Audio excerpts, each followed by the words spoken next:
and traction control off. Now we're ready to start the day. Howdy, welcome to a series that I'd like to start about all the cars that I've blown up. This is not going to be the first story because I've blown up or broken 1, 2, 3, 4, 5, 6. I've blown up maybe 7 to 8 or so cars in my time of driving cars aggressively.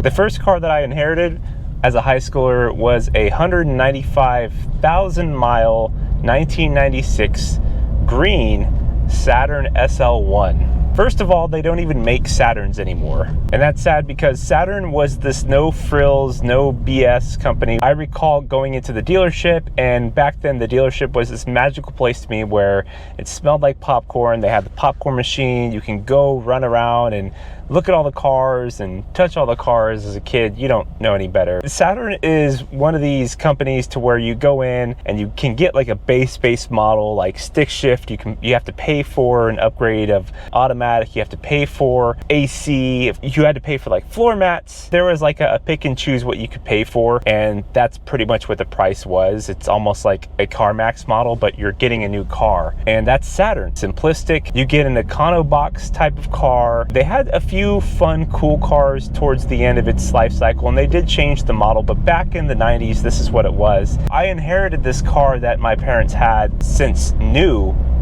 and it had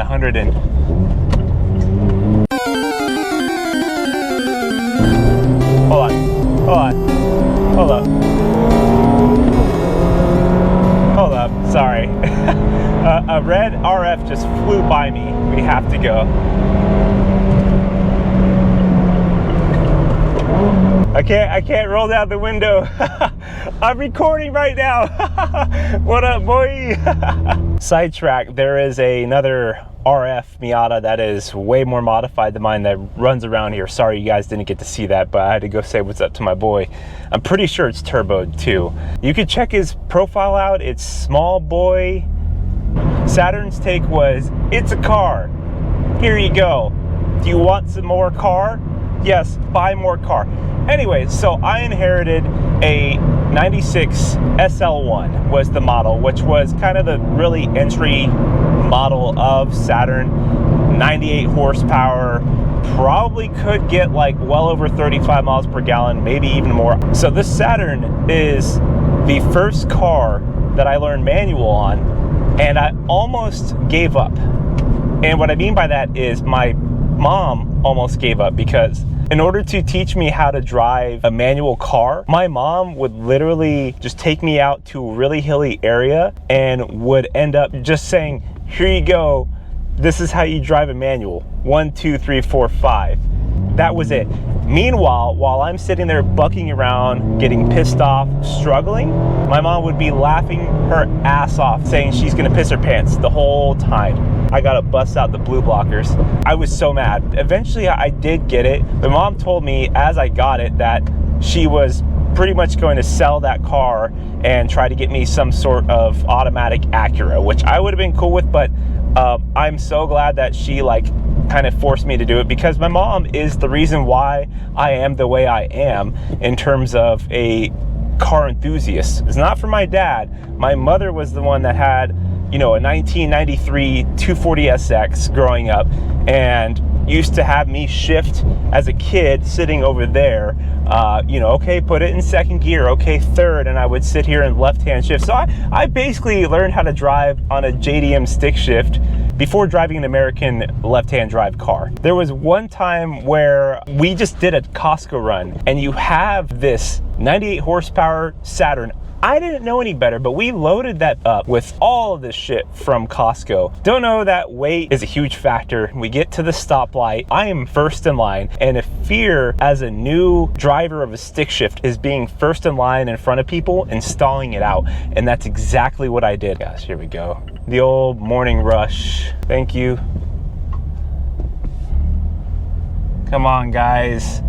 That sucks. It has been a very eventful morning. back to the story. I'm sitting there, I'm first in line at the light. I end up stalling out. There's this truck that's in my ass, and I remember it's this younger dude, and he's in like an old Ford Ranger, and I'm just freaking out, and I just stalled. My mom's like, it's okay, it's fine, just turn off the car, clutch in, back on. And I'm sitting there like freaking out, and he's slamming on the horn at me. Finally, the light turns red again, so we sat through a whole cycle of green, and I finally get the car going, and I've chilled out. He's still behind me because he's so far in my ass that all the other cars went around, and then the light turns green. And this is the first time that I ever dropped an F-bomb in front of my mom. I remember just being pissed off, and I'm just like, all right, motherfucker, let's go. And I fucking clutch dumped and took off. That's the moment, that pivotal moment in my life that I remember to this day. My mom and I still talk about this, to where I have totally traversed, and I am ingrained with manuals, and it is one with me. I am one with it. The Saturn was the first car that I ever got pulled over in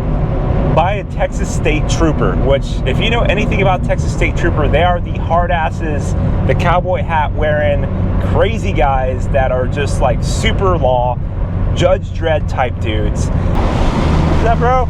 It's nighttime. I'm headed to a friend's to go to a PC LAN party. I'm dating myself now. LAN parties were the shit. I'm sorry to those that are in Gen Z and below, because y'all will never experience anything like that, and I'm so sorry. I pull out of my neighborhood on a country road, and then all of a sudden this car flies up on my ass. I'm going the speed limit, turns on the lights, lights me up. I pull over, and I am freaking out. I'm one of those people that when I get pulled over, I have a high amount of anxiety and adrenaline. I'm not gonna do anything weird.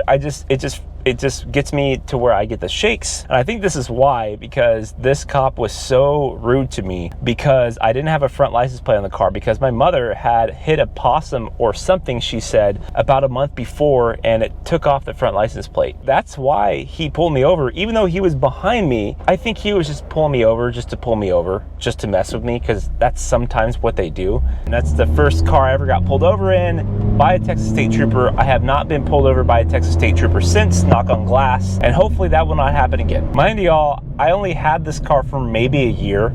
I maybe put 2,000 to 3,000 miles on this car before I blew it up. Of course, almost near a 200,000 mile Saturn. I mean, was it me or was it the car? Guess what? It was me. The Saturn and I, on rainy days with my other friend, we would go to the middle school at the time, where on the weekends it was completely empty, and we would go to the parking lot, which was this big U-turn area, and I would just go out there and we'd pretend to Tokyo drift and yank the e-brake, and we'd just be sitting there just like doing stupid front-wheel drive tandem drifting, because the Saturn 98 horsepower front-wheel drive, the only thing you could do really was rip the e-brake. The car would shake violently going 88 miles per hour. It didn't go any faster than 88 miles per hour, and I know that for a fact, but it was sitting there just shaking violently the whole time. I was like abusing this car. I need to say sorry to my mother if she ever watches this. I learned this thing called power shifting. And those that know power shifting, it's when you're shifting full flat foot to the floor with the gas, which you're not supposed to do. So basically full throttle, and I shift and then clutch in, boom, quick, and then that's it. So I'm on a date. We're coming back from, I don't know, a movie or something. We're just doing the typical teenage high schooler date stuff. Get to that same light that I stalled out, and it is just us at the front. So we're sitting at this light, and I'm like, I'm gonna impress this girl. And I'm like, do you know what a power shift is? And she's like, no. My dumb ass, light turns green, and I am floored. Go from first to second, not lifting at all. When I did that, I remember vividly this very large plume of smoke from behind us. A huge plume of smoke, and it was violent. I stopped power shifting after that, but at that point in time, I had fried the piston rings. And by the way, that date never transpired to anything. Ever since that day, I had to top off the Saturn with a quart of oil every 3 to 4 days because it was burning through oil. How did I know that? Because after that, I was nervous enough to check the dipstick religiously. One day, I'm headed to my brother's baseball practice. Noticed that the car is starting to get really lazy, like really slow, and I'm like, what's happening? And you start hearing this knock. I start hearing this mechanical sound, and I'm like, uh-oh. I end up making it to my brother's sportsplex, but the car completely locks on me. It dies completely. The engine is seized. Like, that's it.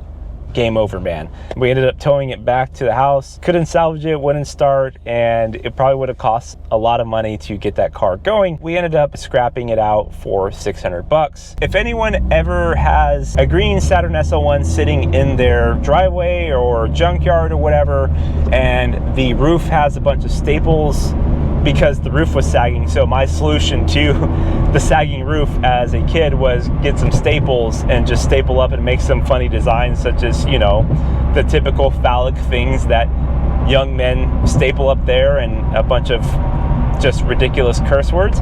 So if you have that in your yard, please let me know. I'd like to come buy that from you, because I vow to myself that I will buy an SL1 again someday. I'd like to have a Saturn as a Lemons car.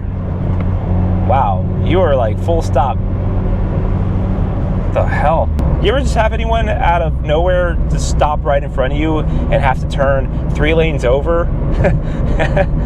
Cool. That's a story how I blew up my first car in less than 3,000 miles. But I do have more stories of breaking cars, including blowing engines, which I've done more than I like to admit. Stay tuned for part 2 of how I blew up my second car. Thanks for getting this far. Have you blown up a car before? Have you blown up a car as a high schooler? I can't be the only one that's this abusive to cars. Like, somebody please let me know if you've blown up or broken cars before, because I'm getting ready to go on this series of just admitting how like negligent of a person I am. Until next time, bye. This is just a crazy morning. There's a train. I just had to turn on a street I don't go down because there's a train derailed. A train is derailed. Like, what is today? What is today? I should like either not record while I'm driving or always record while I'm driving, because there's what is today? What is happening? Be sure to like and subscribe.